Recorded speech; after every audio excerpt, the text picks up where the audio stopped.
Salam alaikum. Dans cette vidéo, on va calculer deux intégrales. La première, je l'ai notée, c'est i, et la deuxième, c'est j. On voit que la seule différence entre ces deux intégrales, c'est que dans la fonction intégrante, ici j'ai x et ici j'ai 2x. Commençons par le calcul de la première intégrale.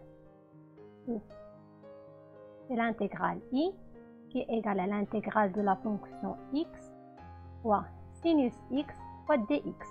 Alors, on sait qu'on peut calculer cette intégrale par la méthode d'intégration par partie, mais je préfère d'utiliser une autre méthode qui est plus simple pour trouver la primitive de l'intégrale i. Alors, comme ici, j'ai produit de deux fonctions, alors ici, je vais écrire ct et i.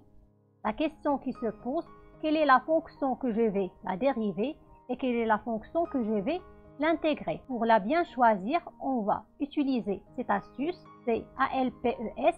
Alors dans ce sens-là, on voit que le polynôme se situe avant la fonction sinus.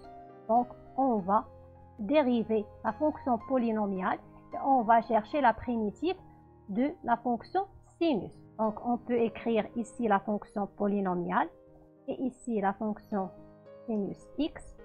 Puis je vais alterner le signe et on va savoir quand est-ce qu'on va s'arrêter de alterner ce signe-là.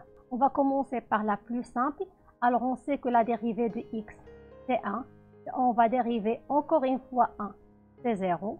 Alors si je dérive 0 une autre fois, je trouve 0. Alors c'est inutile de dériver une seconde fois. Et maintenant on va chercher la primitive de la fonction sinus x. Pour cela, on va utiliser le cercle trigonométrique. Alors pour chercher la primitive de la fonction sinus x, il suffit de partir dans le sens inverse d'une aiguille d'une montre. Alors sinus x, on tombe sur moins cosinus x.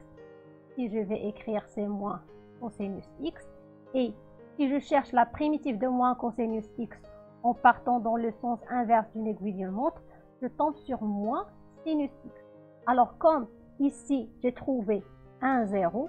Alors, 0 fois une autre fonction, c'est 0. Donc, je vais m'arrêter à ce niveau-là. Et maintenant, on peut trouver facilement la primitive de l'intégrale i. Alors, pour savoir la primitive de l'intégrale i, il suffit de faire le produit des éléments diagonaux. On obtient x fois moins cosinus x, c'est moins x cosinus x, moins avec moins, c'est plus, et 1 fois sinus x, c'est sinus x plus c, avec c, une constante réelle, d'où on obtient facilement que la primitive de l'intégrale i, c'est moins x cosinus x plus sinus x plus une constante réelle c. Et maintenant, on passe à la deuxième intégrale. C'est l'intégrale de la fonction x fois sinus 2x dx. Alors, comme on va utiliser la même méthode CDI, alors pour faire le bon choix de la fonction qu'on va dériver, on va utiliser la même astuce ALPES. On voit que la fonction polynomiale se situe avant la fonction sinus. Donc, je vais mettre ici c'est x et ici c'est sinus 2x. En deuxième temps, on va alterner le signe. On va savoir quand est-ce qu'on va s'arrêter. Commençons par la dérivée de x, c'est 1. La dérivée de 1, c'est 0. Alors ici, je ne vais pas dériver une autre fois parce que la dérivée de 0, c'est 0. Et pour savoir la primitive de la fonction sinus 2x, on va utiliser le cercle trigonométrique. Alors si on veut savoir la primitive de sinus x, en partant dans le sens inverse d'une aiguille d'une montre, on tombe sur moins cosinus x. Ici, j'ai 2x, alors je vais y avoir 2x, puis il faut diviser par 2. Et si je veux savoir la primitive de cosinus 2x, de la même manière, en partant dans le sens inverse d'une aiguille d'une montre, en premier temps, je vais diviser par 1 demi. Si j'ai moins 1 demi, la primitive de moins cosinus x, c'est moins sinus x. Si j'ai 2x. Et maintenant, on peut trouver facilement la primitive de l'intégrale j en calculant le produit des éléments diagonaux.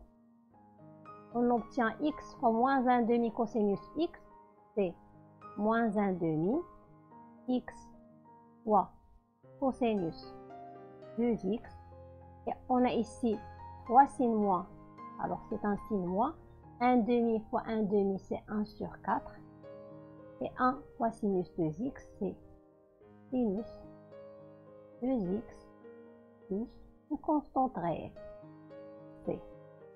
En conclusion, on obtient que la primitive de l'intégrale i c'est moins x cosinus x plus sinus x plus c, et la primitive de l'intégrale j c'est moins 1 demi x fois cosinus 2x plus 1 sur 4 sinus 2x plus c, avec c est une valeur réelle, et à bientôt.